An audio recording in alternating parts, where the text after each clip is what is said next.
My name is Emily, and this is how I finally broke free from the man who was sucking the life out of me. It was a Tuesday evening in early fall, the kind where the leaves were just starting to turn, but the air still hung heavy with summer's regret. David and I were sitting at our kitchen table, the one I'd bought with my bonus from the marketing firm where I worked 60-hour weeks. He had his usual mug of Earl Grey in front of him, steam curling up like the endless stream of words pouring from his mouth. You know, Em, I was thinking about that investment opportunity I told you about last week. The guy's got this app idea. It's like Uber, but for dog walkers. Revolutionary, right? I just need a little seed money to get in on the ground floor. I nodded faintly, stirring my own tea, watching the spoon clink against the porcelain. I'd heard variations of this pitch 100 times.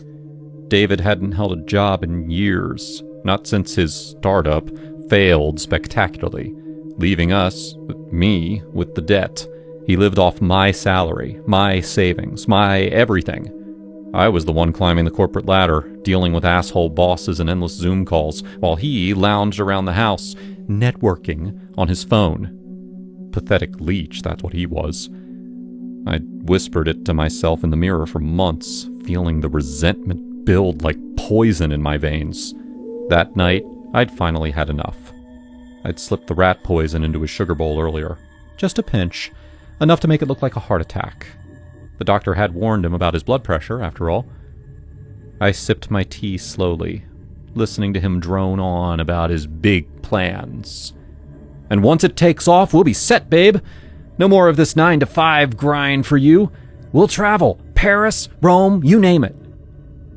Uh-huh, I murmured, my eyes fixed on the clock.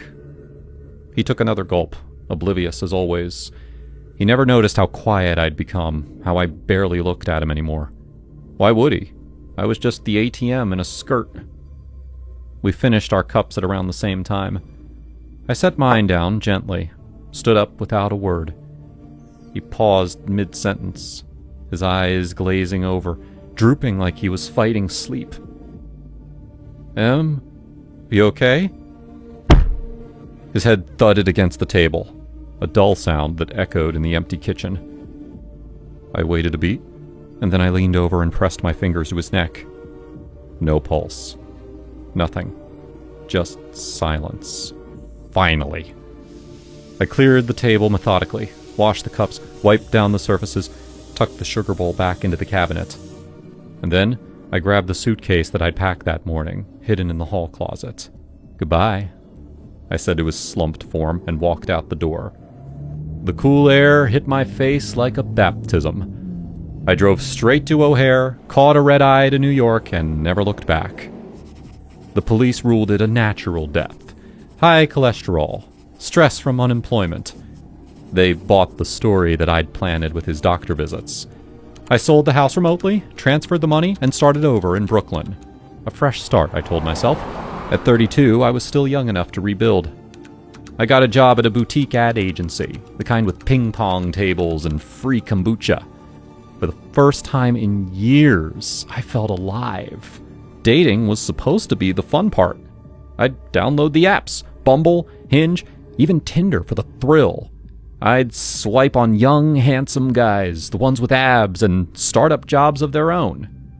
My first date was with Alex, a 28-year-old software engineer with dimples and a laugh that made my stomach flip. We met at a trendy bar in Williamsburg, sipping craft cocktails under string lights. So, what do you do for fun, Emily? He asked, leaning in close. I smiled, feeling the spark. Travel, yoga, the usual. But lately just exploring the city. What about you? Oh man, I love hiking upstate. We should go sometime. Get away from all this noise. It was going well. Really well. Until I glanced at his face mid-sentence. And there it was. David's features overlaying Alex's like a glitch in reality. The drooping eyes. The slack jaw from that final moment. My heart pounded, bile rising in my throat. I have to go, I stammered, grabbing my coat. Wait, what? Did I say something wrong? No, it's me. Sorry. I bolted, hailing a cab outside, tears streaming down my face. It happened again and again. With Jake, the artist from Soho. "You're amazing, Emily. Tell me about your job." Poof, David's ghost. With Ryan, the finance bro. "Let's grab dessert at my place." Nope, husband's face, trauma hitting like a truck. I'd leave them confused, mid-conversation, my phone buzzing with unanswered texts. What happened? Did I offend you? I couldn't explain it. The guilt, the memory, it haunted me. I started therapy, but even my shrink couldn't make it stop. "PTSD from the loss," she said. Yeah, right. Months dragged on. I was exhausted, lonely. I threw myself into work, climbing to senior director. And then, one rainy afternoon, I ran into Harold at the corner deli in my neighborhood. He was in his late 60s, silver hair, kind eyes behind bifocals. We'd nodded at each other before. He lived a few doors down, a retired accountant or something. "Emily, right? Nasty weather out there," he said, holding the door for me. "Yeah, feels like it'll never stop. How have you been, Harold?" "Oh, same old. Picking up some bagels. Care to join me for drinks sometime? No pressure, just neighborly." I hesitated, but what the hell? He wasn't young or handsome. No risk of the ghost appearing. "Sure, why not? Tomorrow at the Spaniards?" Quick break. My new channel Broccoli Animations is now live. I'm posting new full-length videos there daily. Time to join me there. Link in bio. We met the next day. Harold was charming in a grandfatherly way, full of stories from his youth. Over wine, he opened up. "You know, I had a good life. Traveled the world. Played golf every weekend. My wife, God rest her soul, she was the breadwinner. Corporate lawyer, always in meetings. I stayed home, managed the house. It worked for us." I sipped my wine, intrigued. "Really? Most men I know would have hated that." He chuckled. "Ha! Nah, I loved it. She slaved away, and I reaped the benefits. Lazy, maybe, but she never complained. Died too young. Heart attack at 55. His words hit close, but no ghost, no David, just a strange sense of kinship. "Sounds familiar," I muttered. Harold's words sinking into me like a stone. "She slaved away, and I reaped the benefits." My stomach churned. This man, with his kind eyes and gentle smile, was just another David, another Leech, living off a woman's hard work, proud of it even. I could barely look at him, his silver hair catching the bar's light like some halo he didn't deserve. Disgust crawled up my throat. "Sounds like you had it made," I said, forcing a tight smile, my voice flat. I pushed my chair back a little, the screech of wood on tile louder than it meant to be. Harold chuckled, oblivious. "Oh, I did. Margaret was a firecracker. Always working, always moving. I just kept the home fires burning, you know?" "Yeah, I know," I muttered, my fingers tightening around the glass. I couldn't do this. Not again. Not with another man who thought that a woman's sweat was his free ride. "Excuse me, Harold, I need to hit the restroom." "Sure thing," he said, waving a hand, already reaching for nachos like nothing was wrong. "I'll be here." I grabbed my purse and headed to the back, my heels clicking on the floor, each step a countdown to getting the hell out. In the bathroom, I locked the door and leaned against the sink, staring at my reflection. My face looked tired, the lines around my eyes deeper than they should be at 32. I'd left David behind, burned my old life to the ground.